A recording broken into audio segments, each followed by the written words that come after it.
Entonces,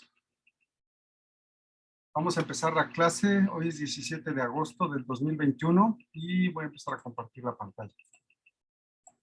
Muy bien.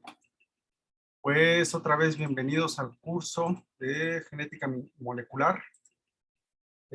Vamos a empezar con los temas que nos van a llevar a los primeros capítulos de nuestro curso. Como les dije, si tienen alguna duda, por favor me interrumpen. Por el momento voy a tener abierta la pantalla en mi cámara, pero eventualmente la cerraré. Entonces vamos a empezar con genética. Aquí dice microbiana, fíjense, esto lo tengo que corregir, porque si no, está bien. Ok. ¿Qué es la genética? ¿Qué entendemos por genética? Para entender la genética, primero tenemos que entender dos conceptos esenciales en la biología, que es la herencia y que es la evolución. ¿Qué son? ¿Qué es la herencia?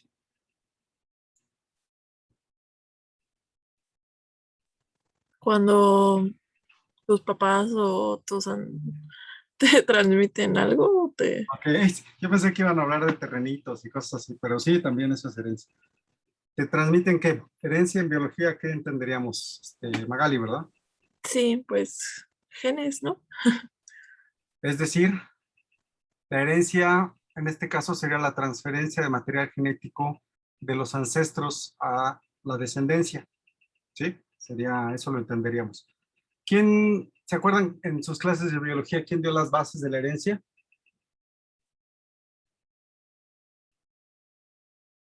A ver, escarben en su memoria, recuerden, ¿quién fue? ¿Mendel? Exactamente. Gregorio Mendel. ¿Con qué experimentó Daniela? Gregorio Mendel. Con los guisantes. Con los chícharos, con los guisantes, exactamente. Y gracias a él entendemos que hay caracteres hereditarios recesivos y dominantes. ¿Sí lo entendemos eso? Sí. ¿Qué sería de las clases de biología en los humanos? ¿Cuál sería un carácter dominante y cuál sería un carácter recesivo?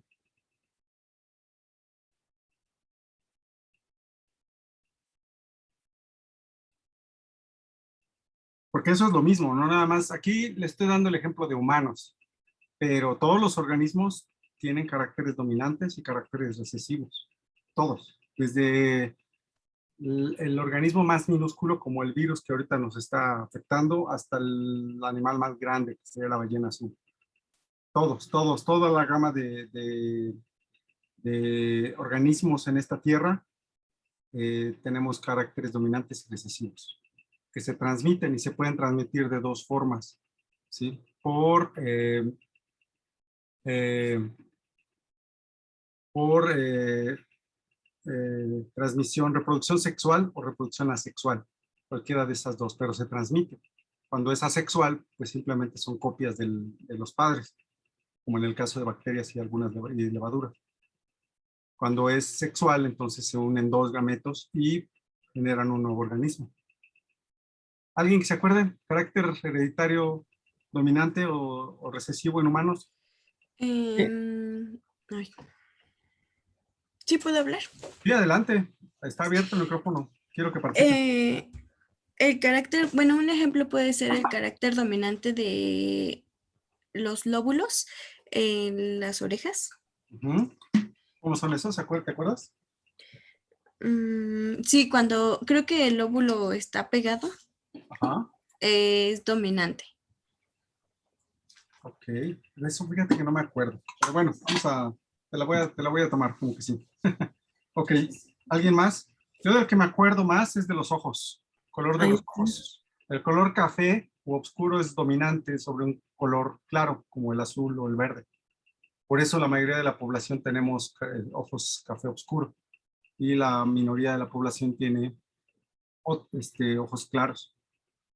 Otro carácter es el el, cabello el uso también. de la mano también. La mano derecha es dominante sobre el uso de la mano izquierda.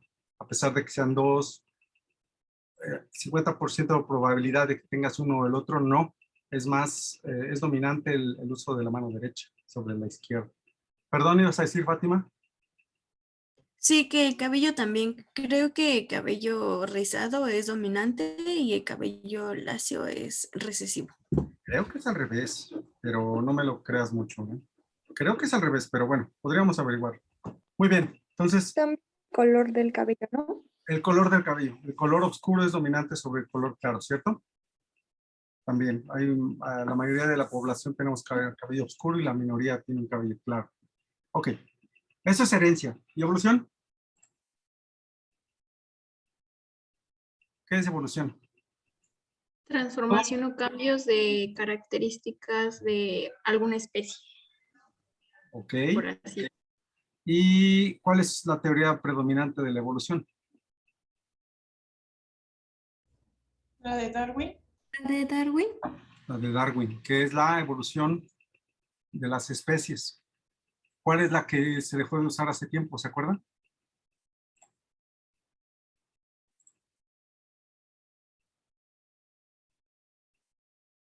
¿Se acuerdan?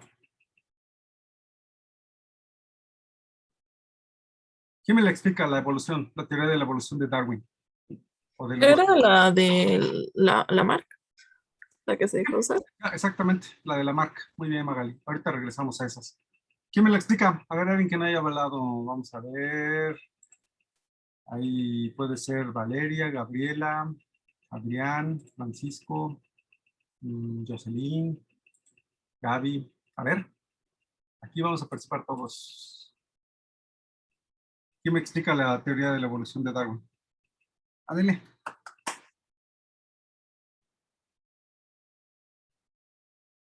¿Cuál es la acepción más, pues no quiero decir una palabra fuerte, mejor voy a decir la acepción que todo mundo, la mainstream, la que todo mundo dice, que la teoría de la evolución de Darwin, que es una mala interpretación. Está mal interpretada. Y miren este estudio, en investigación y desarrollo, la mitad de los universitarios no conoce la teoría de la evolución de Darwin. Y sí es cierto, tristemente. Tenemos una mala acepción de la teoría de la evolución de Darwin. ¿Cuál es la acepción más común? La que todo el mundo dice. Desde el que sabe hasta el que no sabe.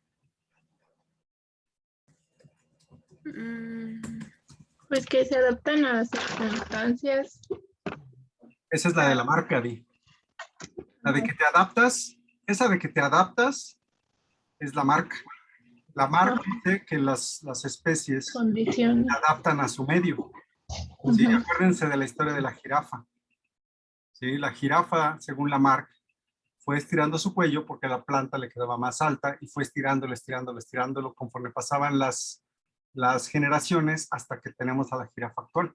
Es decir, esa especie se adaptó a su medio ambiente. Esa es la marca. Fíjense, es bien importante diferenciar. Pues la de la marca es adaptación, adaptabilidad. ¿Y la de Darwin? No es la de ¿Es selección. la de selección Supervivencia. natural? Selección natural, ¿qué quiere decir eso? Que pues los diferentes seres vivos tenían bueno, se habían originado por selección natural a partir de un ser ancestral, algo así, me acuerdo. Más lo del ser ancestral, lo del organismo ancestral, sí estamos bien, pero ¿y lo demás? ¿Cómo se seleccionaron? Donde solo sobreviven los que se logran adaptar a las circunstancias. No, Y que- olviden lo de adaptar. Bueno, Adaptar es la marca. La palabra adaptar está mal usada y mal empleada por muchos biólogos y mucha gente. ¿Sí?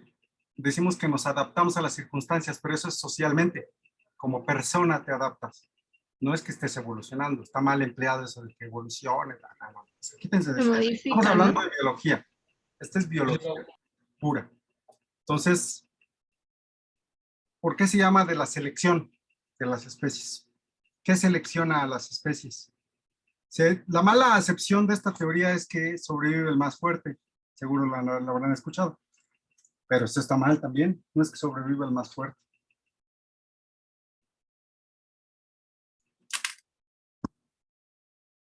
Es una mala adaptación. Que deben de tener nuevas características. No. ¿Ya ven? Entonces, ¿tendrá razón este estudio o no? Sí. Sí. Y ustedes son estudiantes de la Escuela Nacional de Ciencias Biológicas del Instituto Politécnico Nacional. Y creo que debemos entender muy bien la teoría de la evolución. ¿Sí?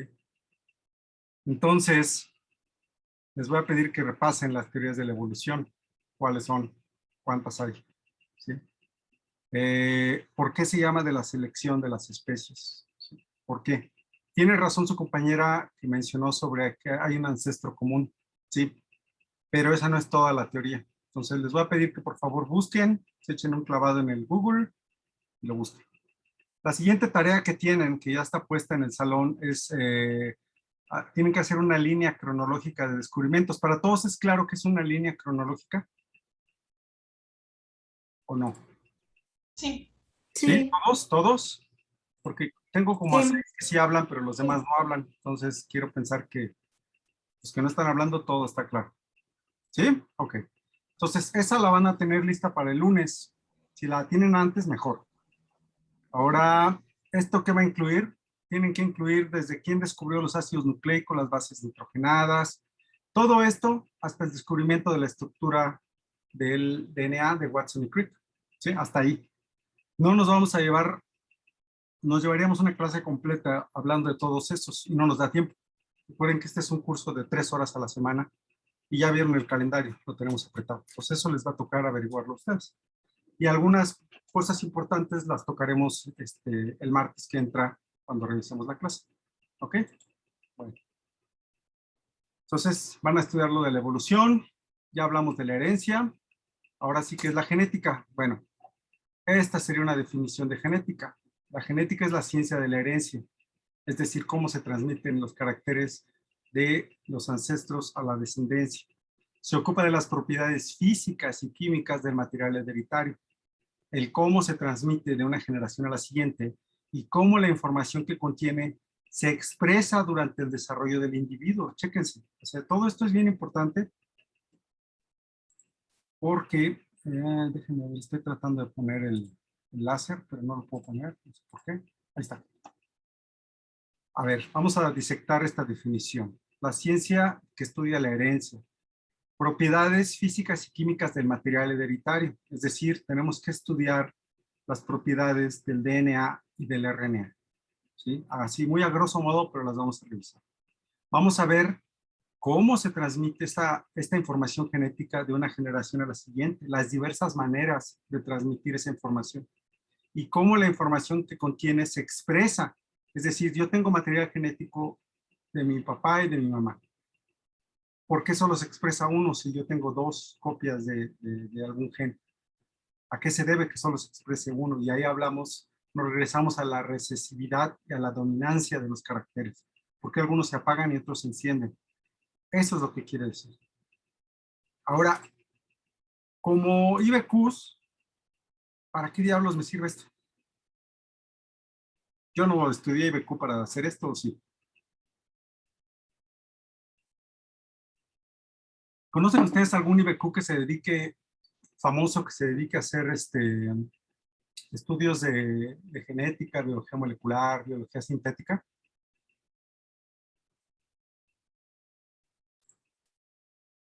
No. ¿No? ¿Nadie? ¿A ninguno? No. ¿Nadie? No. ¿Nadie?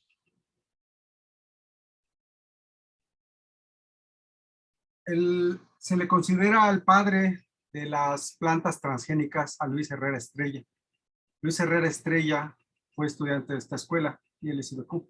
Fue IBQ, bueno, era IBQ. Ahora, bueno, tiene un doctorado y demás, pero él se le considera como el padre de las plantas transgénicas. Él fue de los pioneros en desarrollar este tipo de cosas y todavía sigue trabajando. Trabajaba en el CIMPESTAB, no sé si sigue estando allí. Y el poder llegar a desarrollar una planta transgénica es saber manipular la información genética de un organismo. ¿Sí? Entonces, para eso se necesitan las bases como estas que estamos ocupando. Ahora olvidémonos de plantas transgénicas. ¿De qué me serviría si yo estoy, por ejemplo, en una planta de productos donde sintetizan proteínas recombinantes? Y yo soy el encargado, ustedes son los encargados de ver que el fermentador, el reactor, como le llamen, funciona bien y que todo está funcionando adecuadamente. Y ya no quieren contratar a un QVP, porque pues, ustedes están ahí, ¿no? Entonces, ya sé genética molecular y qué me importa de esa producción de esa proteína recombinante. Pues la idea es de que ustedes sean no nada más los que van a producir ese reactor, purifiquen esa proteína, tengan las condiciones de producción, sino que también sepan cómo se llegó a ella. ¿Y qué pasa si yo tengo un reactor que produce un montón de masa, pero no produce nada de proteína? O sea, al final la masa se está produciendo, que eso es algo que como IBQs probablemente estarían involucrados. Pero a la hora de buscar el producto, que es mi proteína, no la hay. ¿Sí? O bien tengo un reactor de un microorganismo que produce una enzima para un detergente. Y yo la quiero mejorar. Yo, IBQ, ¿cómo le hago?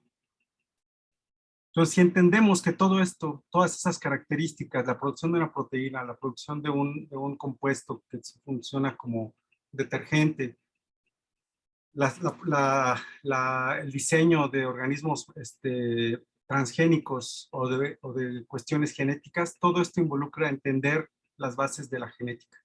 ¿Sí? Entonces, si entendemos esto, podemos diversificar nuestras herramientas, nuestros conocimientos y los podemos aplicar eventualmente. Esa creo que es la idea de que ustedes ahora lleven una materia como genética molecular. Y los que se decidan puedan llevar una optativa, como la que llevarán creo que en séptimo o octavos, continuación de ingeniería de rutas metabólicas o algo así. Para eso deben de entender muy bien esto que están viendo aquí. ¿Sí? ¿Dudas? No. ¿No? Perfecto. No. ¿Qué es un individuo?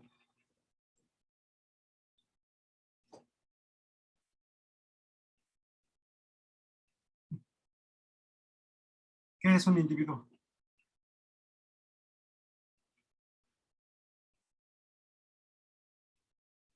Ay, ya siguen ahí o... Un ser vivo capaz de, pues, razonar y tener movimiento. ¿Un virus es un individuo? No, sí. No sé. Sí, ¿Sí? Es un individuo. Es No un es que no dependa de nadie, algo así. puede ser un ser vivo ¿no? A ver, también. vamos a tener claro esto. Los humanos, y no es un problema de un estudiante de IBQ o de QVP, los humanos tendemos a ser antropocéntricos. ¿Qué quiere decir eso? Antropocéntricos.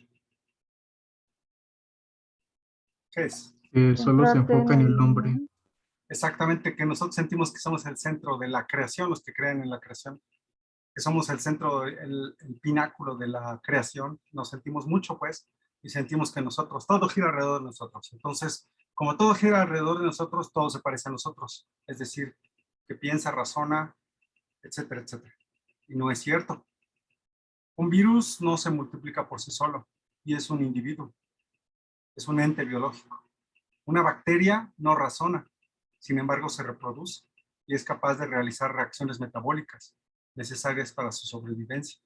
Entonces, un individuo será un representante de una determinada, de los organismos de una determinada especie o variedad.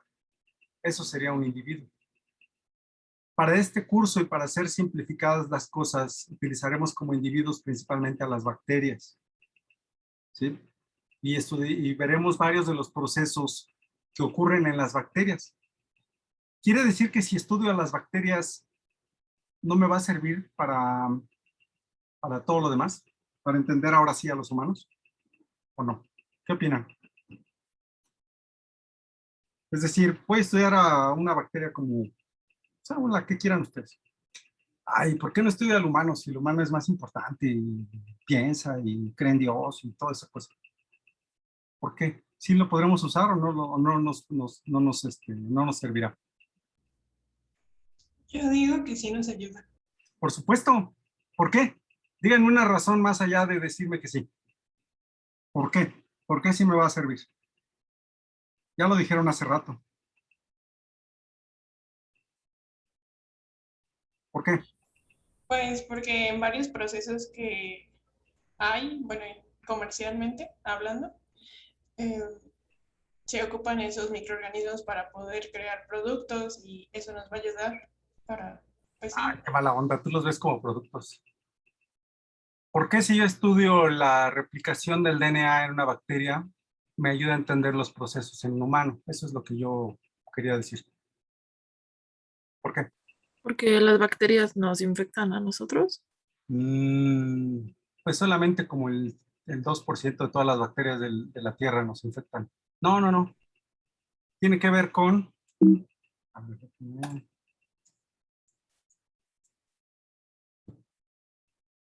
todo está conectado, jóvenes. ¿Por qué? Porque si yo estudio una bacteria, ya hay que hueva estudiar a las bacterias, pero voy a entender cómo funciona un organismo superior como el humano o la ballena. Porque tiene mecanismos parecidos a los del ser humano. ¿Por qué los tiene, Alicia? ¿Por qué los tenemos igual o muy parecidos a los de una bacteria o un virus, ese virus que nos está fregando a todos, o una levadura que produce cervecita de las que seguro muchos de ustedes quieren ir a trabajar a Corona? ¿Por qué? Porque todas las células parten de un ancestro común, ¿no? No todas las células, todos los organismos. Todos los organismos de esta tierra nuestra, como dijo su compañera, partimos de un ancestro común. Y si partimos de un ancestro común, por lo tanto, muchos de los mecanismos se conservan, de los mecanismos que ustedes revisaron en bioquímica microbiana. Y muchos de los mecanismos que vamos a revisar en este curso están conservados, se parecen. ¿Por qué? Porque provenimos de un ancestro común, porque provenimos de bacterias, provenimos de organismos sencillos y eventualmente nuestra especie se fue seleccionando y fue evolucionando hasta lo que nosotros conocemos como un humano. Pero los mecanismos están conservados en una bacteria, en un elefante, en una ballena, en un humano, en un virus, ¿sí? Están conservados. Es decir, el mismo material genético que tenemos una arquea, una bacteria o un humano es DNA, ¿sí? Y si entendemos el DNA, no importa que lo estudiemos en una bacteria, lo vamos a poder entender. Vamos a poder entender procesos en organismos llamados superiores. ¿Ok? sí. Bueno, muy bien. Vamos a ver, vamos a ver, ¿qué saben ustedes del DNA? Ah, qué interesante. Les voy a pasar este examen y lo van a hacer ahorita, en lo que tomamos de aquí a las 11. Los voy a pasar en el chat. Aquí está. Y cierro la cámara y pongo una pausa en la grabación. Sale. Entonces tienen de aquí a las 11, ¿sale? Para contestarlo. Volvemos. Y voy a compartir, vamos a platicar de los resultados. Ya revisaré cada uno cómo le fue. Entonces, bueno, obviamente tienen que poner su nombre, apellido, boleta, el correo. Bueno, ¿cuáles son las siglas del ácido desoxirribonucleico? ¿Cuáles son las que conocen ustedes? ADN, ADN, otra. DNA, DNA. Exactamente.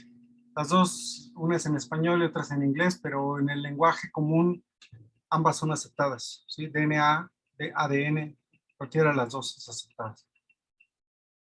¿Cuál es el compuesto que está compuesto por una base nitrogenada y un azúcar? el nucleósido. Nucleócido. Exactamente, es nucleósido. Esta. ¿Sí? Compuesto por una nitrogenada, una base nitrogenada, un azúcar y uno o varios grupos fosfato. Exactamente, nucleótido. ¿Cuál es el azúcar del ácido desoxirribonucleico? Ribosa. A4, desoxirribosa. Muy bien. Y el azúcar del ácido ribonucleico. Ribosa. Ribosa, muy bien. ¿Cómo se clasifican las bases nitrogenadas? Selecciona todas las que corresponden. Ah, caray, aquí puse todas con doble D. Vamos a corregirla de una vez. Ok, ¿cuáles son las bases nitrogenadas? ¿Cuáles son purinas? Adenina. Sí, puse y una de guanina. Adenina y guanina. Adenina y guanina. ¿Y cuáles son pirimidinas? La Citosina. citosina, timina y uracilo. Exactamente, citosina, timina y uracilo. Muy bien. Todo esto, hasta donde entiendo, lo tuvieron que haber visto en el curso de bioquímica, ¿cierto? Sí. ¿Qué grupos radicales tienen las bases nitrogenadas? Amino. Tienen grupos cetos, ¿qué más? Amino. Amino, Amino, hidroxilo. hidroxilo. Sí, por lo menos esos tres tendrían que haber marcado todos estos: hidroxilo, ceto y amino. Ok. Selecciona los componentes en cada una de las siguientes moléculas. Este es DNA, ¿qué lleva? Guanina, adenina, citosina y timina. Ok. Y RNA, Guanina, adenina, citosina y uracilo. exactamente. Proteína, Triptófano. triptófano. Ajá, triptófano. Muy bien. ¿Conocen el llamado dogma de la biología molecular? Sí, no. No. No. Ok, por ahí hubo alguien que contestó que en bioquímica sí lo vieron. Es el momento de que me digan. Esto de la replicación, la transcripción y la traducción. Si no estoy, sí, bueno, creo que estoy en lo correcto, ¿no? Ok, sí, sí, sí. Muy bien. La primera cosa es que ustedes, gracias, lo van a conocer como dogma de la biología molecular. Lo van a encontrar así en muchos lugares en la literatura. El nombre adecuado para esto es el flujo de la información genética. La palabra dogma se utiliza en religión para algo que no puedes discutir. ¿Alguien me puede dar un ejemplo de un dogma?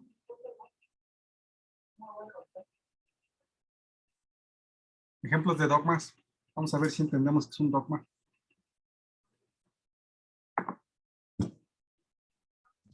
Son como eventos cíclicos. No te escuché, perdón, Daniela. Son como eventos cíclicos. Eventos cíclicos, dijiste. ¿Dijiste eventos cíclicos, Es Daniela? algo como, es algo que ya se estableció y de lo que no se tiene duda. De lo que no se debe de tener duda. Debe. Oiga la palabra, debe. Deme un ejemplo de un dogma. Yo creo que por pura estadística, De Dios. el 80% de ustedes son católicos, probablemente el 10% sea cristiano. O sea que la mayoría tiene relación con el catolicismo o el cristianismo.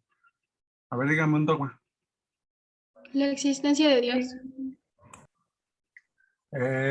Pues ese sería un dogma, pero dentro del catolicismo hay un dogma muy fuerte. ¿Cuál es? El que es un solo Dios en tres personas. Exactamente, ese es un dogma. ¿Y lo puedes discutir? No. De hecho, eso fue bueno, o sea, es un dogma, es algo que no puedes contradecir. Que, el que acaba de decir su compañero. También otro dogma es que, sin ofender a nadie, estamos hablando de un ejemplo. Es algo que no se puede rebatir, ¿sí? Que no, ya está dicho y no se puede rebatir. Por lo tanto, la palabra dogma utilizada en la ciencia está mal empleada. Y ya veremos la historia de por qué le pusieron dogma, ¿ok? Pero bueno. Efectivamente, este compañero dijo hace rato que es el flujo de la información genética, cómo pasa el DNA a RNA y el RNA a proteínas. Eso es muy a grosso modo. La intención de este curso es que, además de aprender algunas cosas de genética, se acuerden para toda su vida, espero, o una gran parte, al menos de que termina la carrera, del flujo de la información genética. Y la última pregunta es, van a ver que aquí en el curso hablamos mucho de, como esto, que es un dogma, que es la evolución, cuestiones de, yo diría, de cultura general, no necesariamente de biológica, ¿sí? Entonces, la pregunta, ¿sabes qué es una convención? ¿Qué es una convención? ¿Qué es algo convencional? ¿Qué es convención?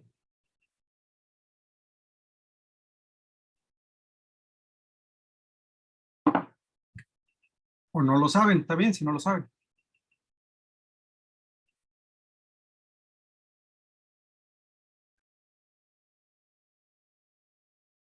Chicos, ¿está con la ouija? No, no es eso que No dicen sabemos. que es como un acuerdo, que por ejemplo dicen ADN y DNA, pero dicen que por convención se debería decir solamente DNA. Ok, muy bien. Díganme otro tipo de convención que conozcan en química.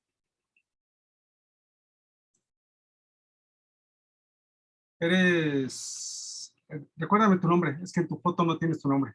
Ah, Emiliano. Emiliano, por favor, Emiliano. ¿Alguien se Ah. acuerda de las reglas de Yupac? ¿O no? ¿O ya no las ven? De la Yupac. ¿Qué es? A ver, Sí, sí, Fátima, ¿qué son?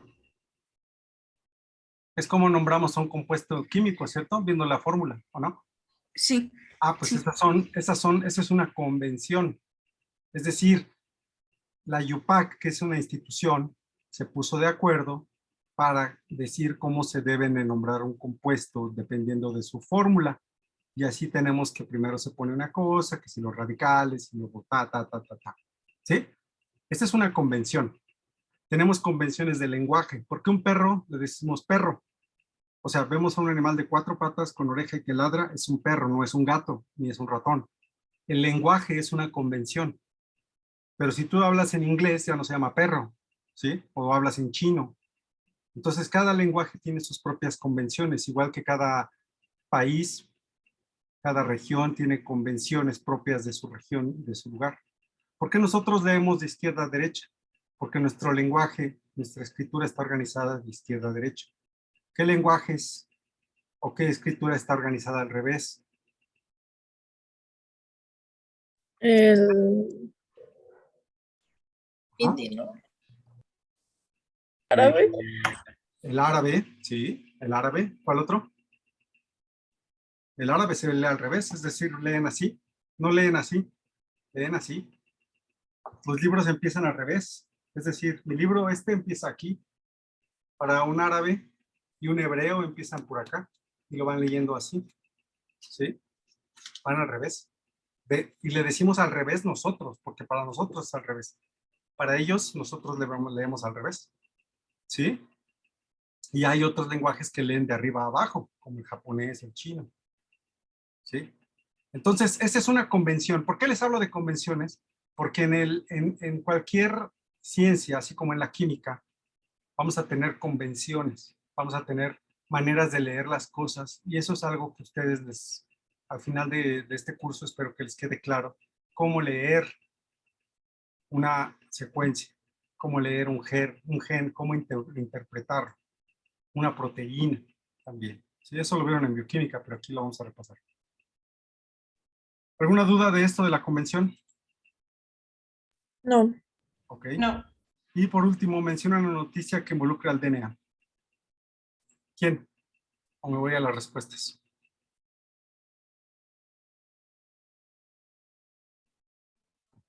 Bueno, yo había puesto el premio Nobel de Química del... Ay, Daniela, se corta mucho tu voz. Ojalá lo podría repetir a ver si se alcanza a escuchar mejor. ¿Así me sigo grabando? Sí, te escuchas, pero se escucha cortado. No sé si alguien lo escucha mejor y me ayuda a interpretar. No, suena marciano. Bueno, o si lo quieren escribir también. Alguien más mientras su compañera lo va a escribir, pero alguien más en lo que ella lo escribe. O me voy a las respuestas. Estaba hablando sobre el premio Nobel que se dio en el 2020, sobre unas científicas, que no me acuerdo su nombre, pero era sobre las tijeras moleculares para el genoma, para modificar el genoma. Muy bien, los sistemas CRISPR, esos a Emmanuel Carpentier y a Jennifer Doudna. La primera vez que se le da el Nobel a 2 mujeres al mismo tiempo, efectivamente, ese es un ejemplo de noticia. Por ahí alguien estaba leyendo las respuestas, pusieron que utilizando esta misma herramienta, hace algunos años un científico chino modificó el genoma de unas recién nacidas para que no se infectaran por SIDA. Esa es otra noticia. Y yo espero que muchos hayan puesto todo esto de las variantes del COVID. Eso es una noticia que escuchamos todos los días, todos. ¿En qué variante vamos? ¿Cómo interpreto eso? Mi intención, ojalá lleguemos a eso, es que si yo entiendo esta clase de genética molecular, voy a poder entender todo esto que me dicen, que seguro muchos no lo entienden, de la población, pero que todo el mundo lo habla. Es como la evolución. Todo el mundo cree entenderla, pero realmente no la entienden. Si este curso nos sirve para algo, será, espero, para entender qué quiere decir una variante alfa, una variante delta, cómo se originaron, por qué son tan interesantes y tan importantes. Desde el punto de vista biológico, todo esto que está pasando es un evento, un fenómeno biológico súper interesante. Sí, dramático y drástico para los humanos, para todos nosotros los que hemos perdido a alguien, pero es un evento biológico súper, súper interesante. ¿Cómo se genera una variante? ¿Qué quiere decir una variante? ¿Por qué es una variante? ¿En dónde se modificó ese virus que ahora me dicen que la variante Delta es más infectiva? ¿Por qué? ¿Qué hace? ¿Qué la hizo eso? ¿Se seleccionó o se hizo? ¿Sí? Sí, ahí vienen las dos teorías de la evolución. ¿Se seleccionó o se hizo? Es decir, se adaptó. ¿Sí? Y no voy a dejar ahorita que más allá, pero eso es algo que espero podamos entender durante el curso. Bueno, muy bien, gracias por hacer el quiz. Vamos a seguir con nuestro curso. ¿Dudas? ¿Dudas? Una. Adelante. ¿Una qué? ¿Una duda o una pregunta? No, no hay dudas. Ah, ok. Cuando les estén quitando el mandado, cierren su micrófono porque si no se escucha que quieren un paquete de sopa, 1 kilo de tortillas, etc. Entonces, bueno, vamos a ver. Vamos a hablar de la estructura del DNA. Entonces, ya tienen la tarea, tienen que repasar algo de la evolución, se los voy a preguntar la semana que entra. Y vamos a irnos directos sobre la estructura del DNA. Déjenme poner mi pointer. Muy bien. Vamos a hablar del flujo de la información genética y por lo tanto tenemos que recordar de nuestras clases de bioquímica cómo están estructuradas las moléculas involucradas en el mal llamado dogma de la biología molecular o flujo de la información genética. En la diapositiva tienen ustedes la estructura de un ácido nucleico. ¿Sí? En este caso es el DNA. ¿Cómo sé que es el DNA? Por dos razones, porque tiene timina y porque tiene 2 hebras. ¿Sí? Entonces, ¿quién me dice qué puede deducir de todo esto? ¿De qué se acuerdan? Cuéntenme. De sus clases de bioquímica, quien quiera que se las hayan dado. Ah, bueno, dijeron un Sergio, dijeron Abigail. Abigail yo la conozco, entonces podré irle a reclamar si es que no lo hice. A ver, cuéntenme, ¿qué tenemos aquí? En A.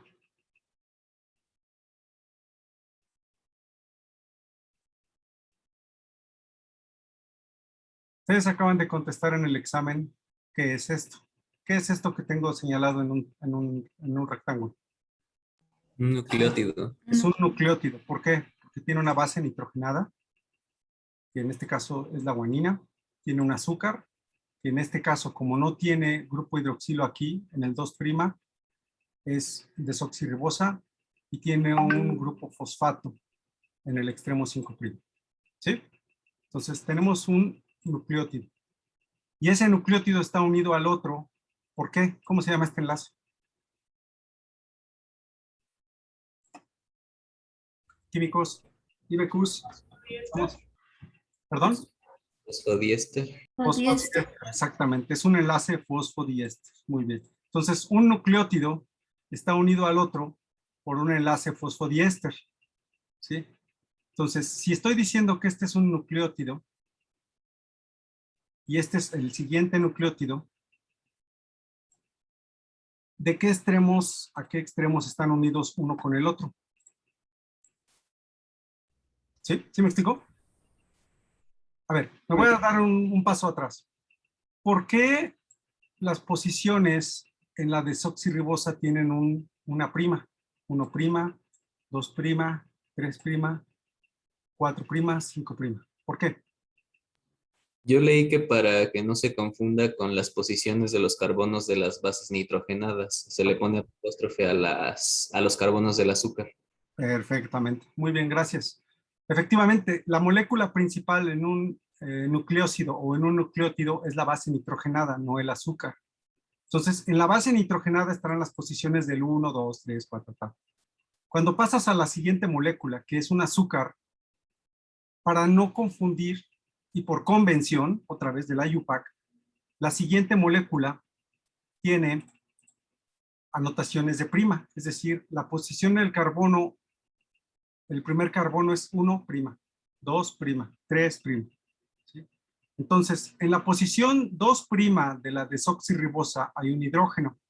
Si hubiera un hidroxilo, sería RNA. ¿Sí? Por eso es desoxirribosa. Okay.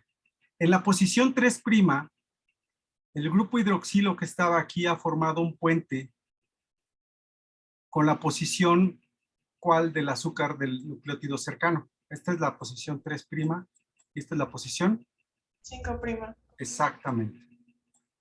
Entonces, si nosotros seguimos la tendencia de la molécula, de toda esta es una sola hebra de DNA o de RNA, ¿qué orientación tiene? La posición de los grupos radicales fosfato e hidroxilo me darán la orientación. ¿Cuál es la orientación que tiene? 5'. 3'. 3'. Prima. Prima 3 Entonces, prima. gracias por la ubicación de los grupos radicales, las hebras de los ácidos nucleicos tienen una orientación. ¿Quién la da? Los grupos radicales, otra vez. ¿Sí? Ahora, esto es cuando es una sola molécula. ¿Qué tenemos en este lado de la diapositiva? Aquí tenemos 2 hebras. Recordemos que el DNA es un ácido nucleico compuesto por la interacción entre 2 hebras antiparalelas. ¿Por qué es antiparalelas? Porque esta hebra de este lado tiene una orientación 5', 3'. Otra vez, ¿quién dio la orientación? Los grupos radicales. ¿Sí? Ahí está el hidroxilo y aquí está el grupo fosfato.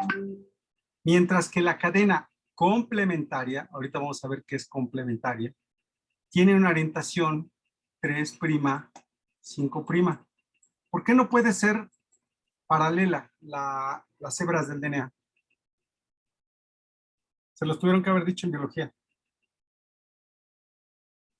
O chance en bioquímica también.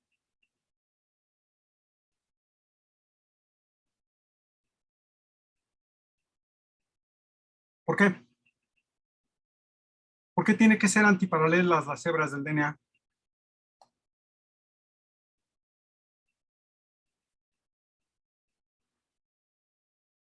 Los escucho.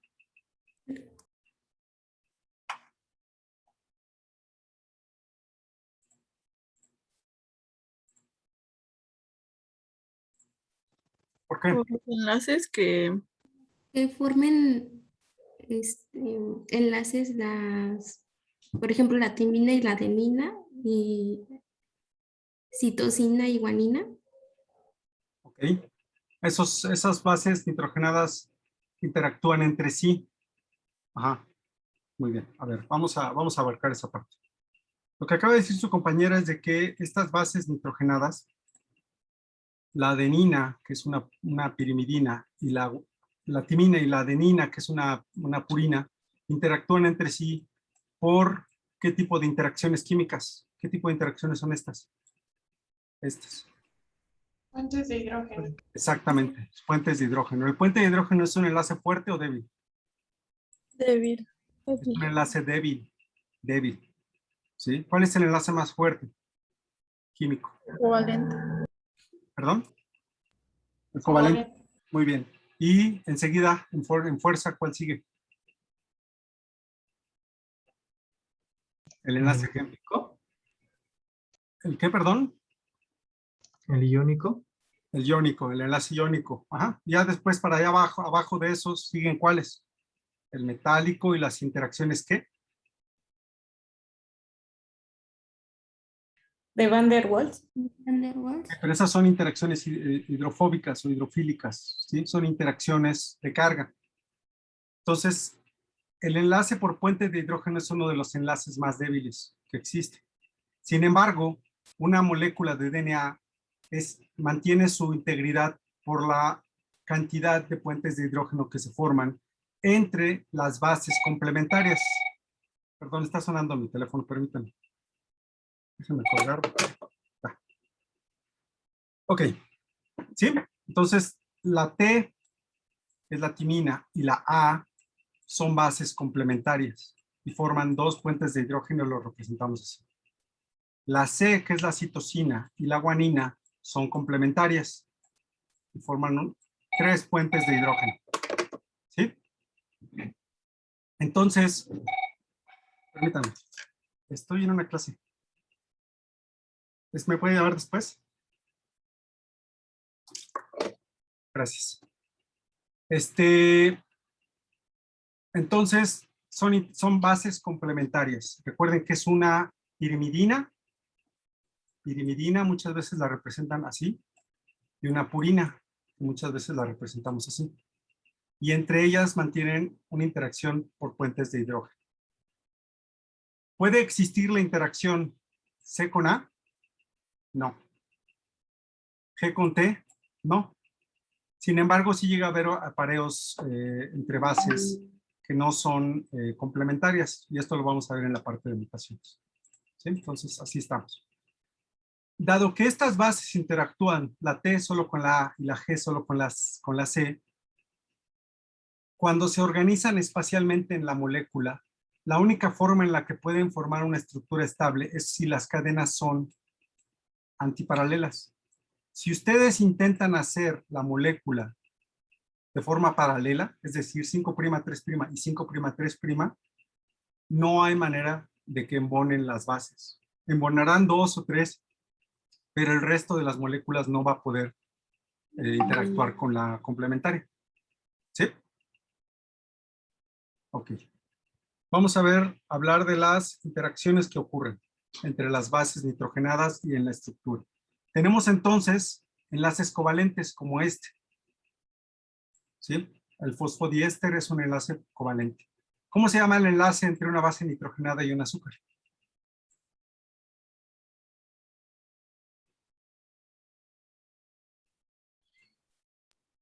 Nucleócido. Nucleosídico. Glucosídico. Nucleosídico. Muy bien, entonces es un enlace. ¿Cómo se llamarán? ¿Qué tipo de interacciones podrá haber? Aquí tenemos un compuesto que tienen, son compuestos aromáticos, ¿sí? Tienen aquí dobles enlaces. Dada esta capacidad o estos electrones que andan circundando entre los carbonos que componen, o nitrógenos que componen este elemento, ¿qué podría estar pasando entre este elemento, y este de acá? Hay interacciones débiles. ¿De qué tipo podrían ser esas interacciones débiles? Por los grupos, por los electrones que están aquí, en los orbitales. ¿Qué tipo de interacción podría haber entre este elemento de aquí y esta molécula, y esta molécula? Son las que se llaman fuerzas de apilamiento o el p-staking, algo así. Sí, ¿y cómo le llamamos más comúnmente en química? Son de Van der Waals. Exactamente. Las interacciones de Van der, por favor escríbanlo bien cuando tengan que escribirlo. Doble A. Van der Waals. Son interacciones de Van der Waals. Entonces, estas interacciones ocurren entre todas las moléculas que están apiladas. Gracias. ¿Sí? En su conjunto, los enlaces covalentes que conforman las hebras del DNA, los puentes de hidrógeno que forman las bases complementarias de una hebra y de la otra, y las fuerzas de Van der Waals, las fuerzas débiles que están aquí, en su conjunto le dan estabilidad a la molécula. ¿Ok? ¿Alguna duda? No. ¿Entendemos la orientación del DNA?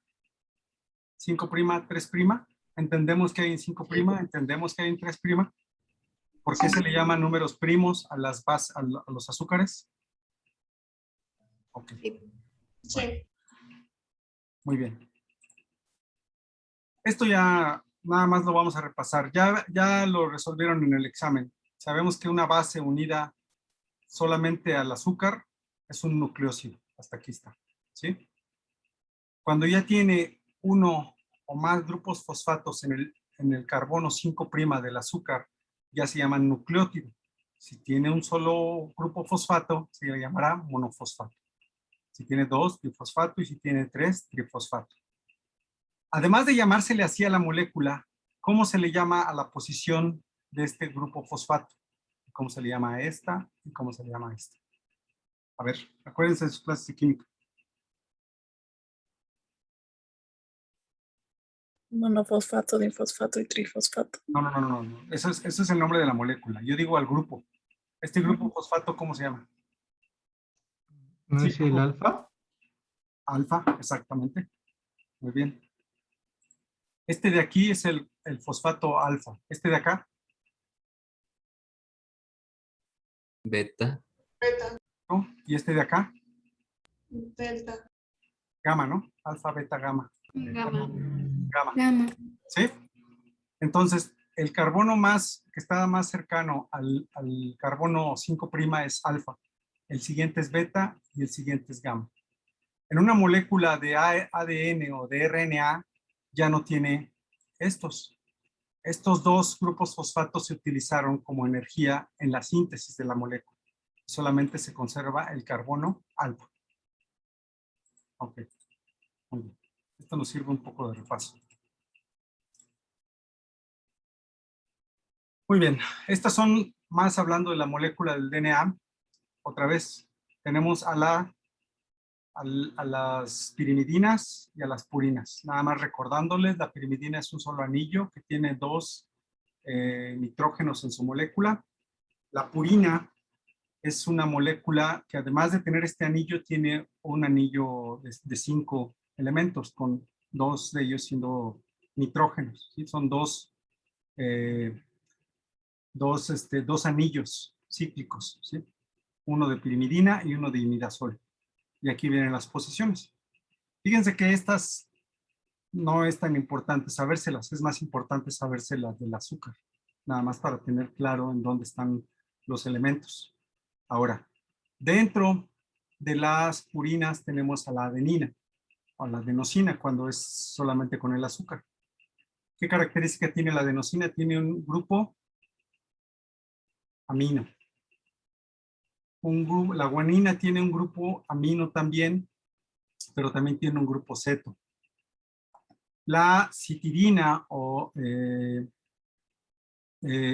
la cisteína tiene un grupo amino y un grupo ceto, pero vean que la orientación, la colocación y la formación de los elementos es diferente. Mientras que la uridina tiene 2 grupos cetos. ¿Sí? ¿Por qué son importantes estos? Porque son los que van a interactuar formando el puente de hidrógeno entre una base y la otra. ¿Ok? Bueno, muy bien. Esto es muy rápido, nada más para ver los componentes del DNA. Y llegamos a la famosa estructura del DNA. Como seguramente ya les han platicado, tanto Watson como Crick, realmente ellos no hicieron ningún experimento. Lo que ellos hicieron fue analizar todas las evidencias que existían, las pusieron en juego y postularon, porque ojo, ellos postularon, no demostraron, postularon la estructura del DNA. ¿En qué se basaron para llegar a esta estructura? Bueno, pues esa es la tarea que ustedes van a hacer. Principalmente, tomaron las evidencias de Erwin Chargaff, ¿sí? Eso se los voy a dejar de tarea, esta parte de la tarea, y lo vamos a revisar la clase. Entonces, las evidencias de Chargaff, que son 2 postulados, les ayudaron a tratar de entender esto. Como bien describe Watson en su libro de la doble hélice, una de las evidencias más claras para postular esta molécula fue la fotografía que tomó Rosalind Franklin junto con su postdoc. Y en esa fotografía, de acuerdo a lo que ellos describen, se dieron, pues podría ser que se tratara de una hélice y postularon una doble hélice, como está aquí. Para aquellos que les interese leerlo, les recomiendo mucho ese libro. Es un libro que sí es muy egocéntrico y todo lo que ustedes quieran, porque así es Watson. Pero está narrado de una manera muy amena, muy interesante, la doble hélice. Para hacerle justicia a Rosalind Franklin, les recomiendo leer libros relacionados con el tema de Rosalind Franklin. Y también hay varios libros de Crick, ¿sí? Entonces, les recomiendo leer todo el panorama, no fundarse una idea solamente de un libro, lean varios si es que les interesa el tema. Entonces, bueno, ellos tomando todas esas evidencias que ustedes van a averiguarme de tarea, postularon una molécula como la que se ilustra aquí. ¿Qué características tiene? Bueno, ¿qué podemos ver aquí? Podemos ver aquí que se forma una hélice, una doble hélice en la cual las bases hacia dónde están orientadas. ¿Hacia dónde? Hacia adentro. Hacia adentro. ¿Por qué? A ver, vamos a ver que también están en química. ¿Por qué estarán orientadas hacia adentro? A ver. ¿Por qué? ¿Nada más de ondas? ¿Por qué? ¿No son por las cargas negativas? ¿Qué cargas tienen? ¿Negativas? No, no es la carga negativa. ¿Qué característica tienen estos elementos? ¿Tienen qué? Resonancias. ¿Qué quiere decir eso? Aquí hay resonancia, aquí hay doble enlace, aquí hay doble enlace, doble enlace, doble enlace, doble enlace. ¿Qué? ¿Eso qué característica le da a un elemento? A una molécula, perdón.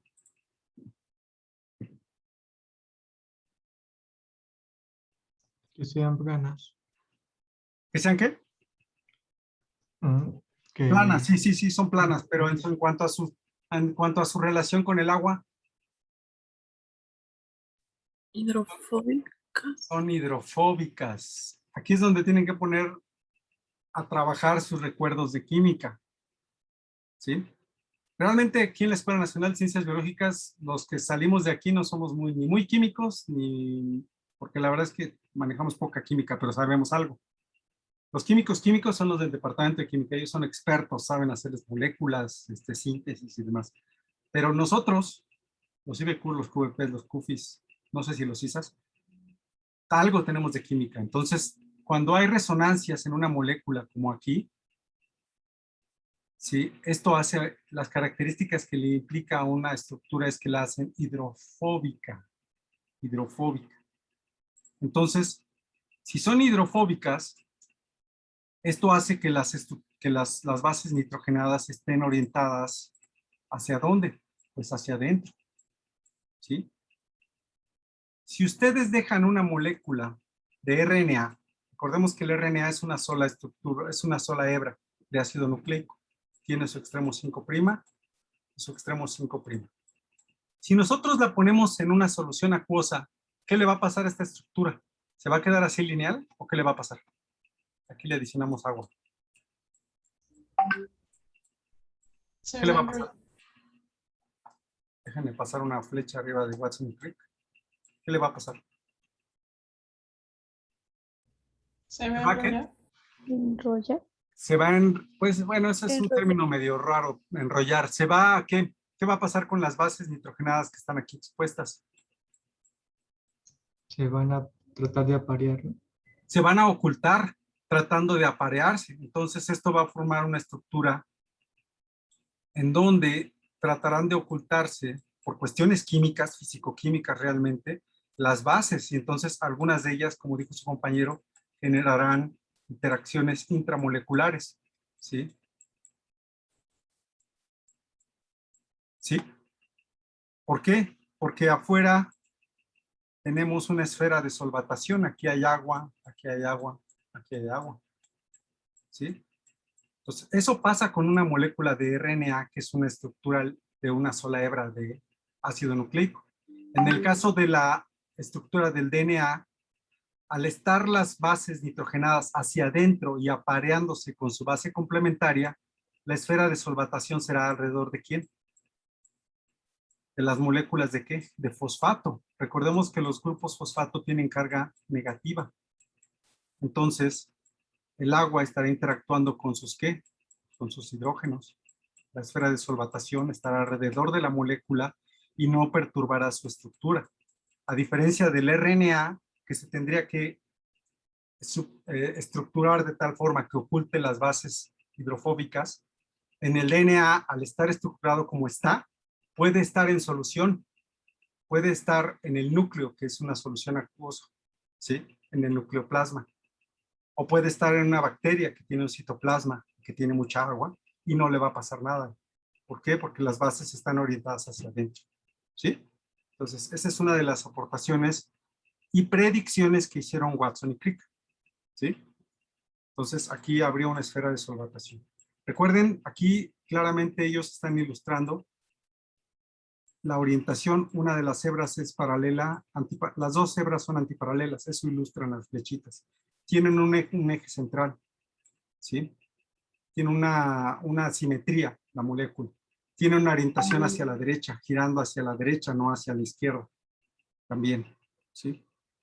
De esto podemos determinar en la estructura que hay lo que se le llaman surcos.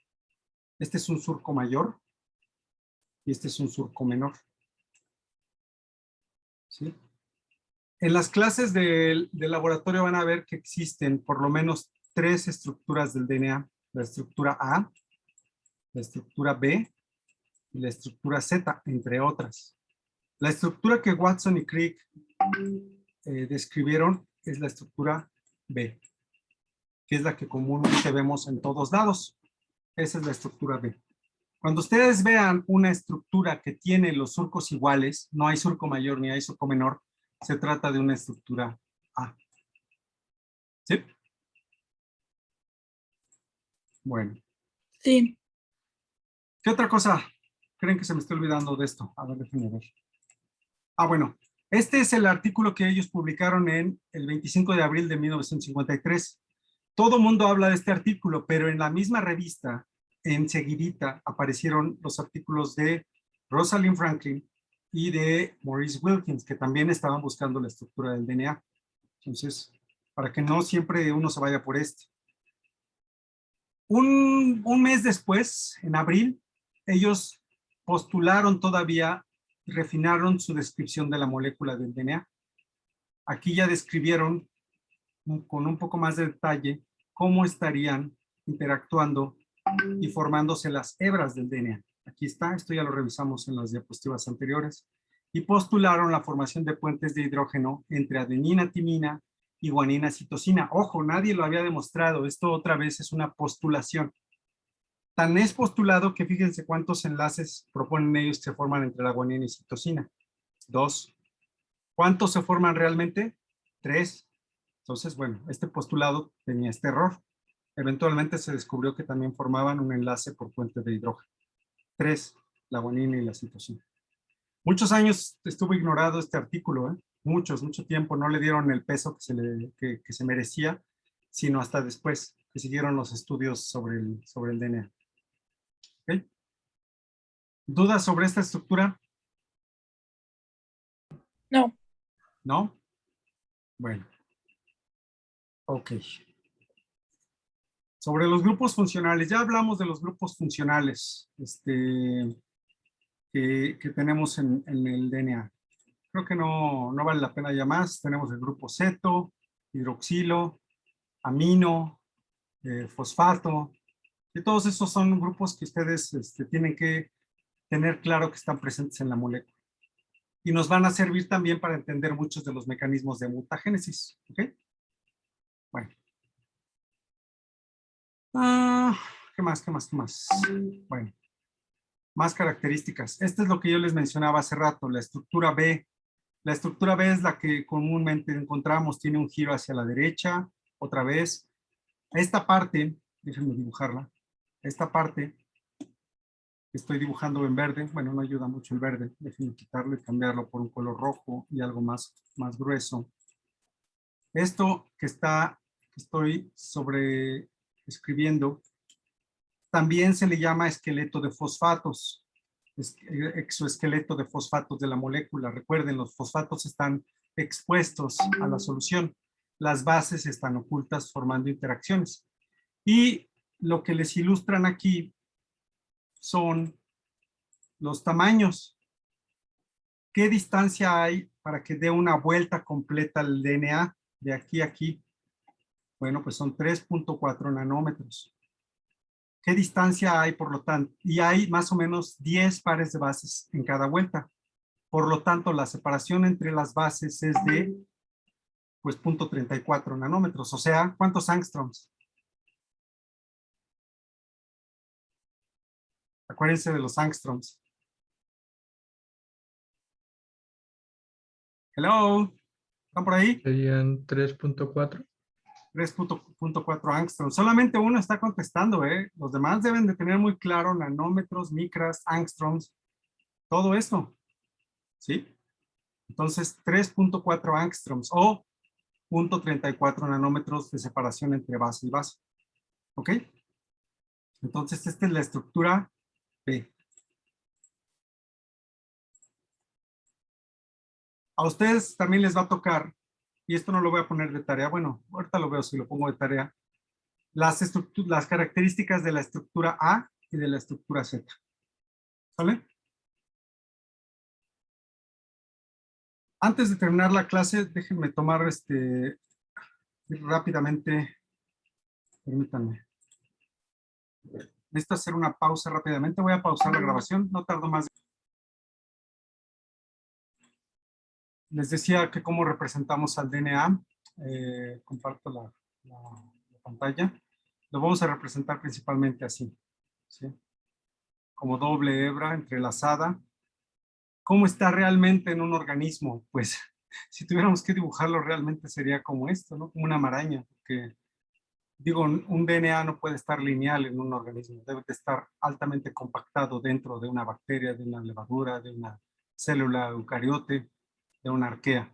Tiene que estar altamente compactado para poder tener el espacio suficiente, ¿no? No puede estar lineal. Pero en la materia y en muchos otros vamos a representarlo como se hace de forma convencional. Otra vez, ¿qué es una convención? Pues es un arreglo que se hicieron los que empezaron a estudiar bioquímicamente al DNA, y en vez de representarlo como una hebra, así como está acá, entrelazada, 5', 3', hagan de cuenta que la estiran, y arriba vamos a representar la hebra 5' a 3', y en la parte de abajo la cadena complementaria que tiene una orientación 3' a 5'. Ya no le vamos a poner los dobles enlaces o triples enlaces, simplemente las ilustraremos como está arriba o como está abajo, ¿sí? Siempre arriba está la 5', 3', y siempre abajo está la 3', 5'. ¿Queda claro? Supongamos que le ponemos una secuencia. Si arriba tenemos la secuencia GGATCCAA, ¿cuál será la complementaria? A ver, díctenmela. C, A, G, G, T, T. ¿Y cómo la leo? Ahí, alguien quiere entrar. ¿Cómo la leo? La de abajo, ¿cómo la leo? Esa es otra cosa. Las secuencias siempre se leen de 5', 3', no se leen de 3' a 5'. Entonces, la cadena complementaria, ¿cómo la leo? ETGGATCC. Exactamente, ¿sí? Ojo, hay una arriba y una abajo en este tipo de representación. Cada cadena, cada molécula de DNA tiene una cadena, tiene dos cadenas, y la secuencia que vemos en una cadena tiene su complementaria en la otra cadena. Siempre, siempre, siempre, siempre. ¿Estamos? ¿Tienen alguna duda de cómo se hace esto? A lo mejor lo ven como, ay, qué fácil y todo esto, pero no, ¿eh? Yo les voy a estar preguntando en los exámenes de todo esto, ¿sí? Entonces, pues bueno, vamos a terminar la clase. Déjenme pausarla.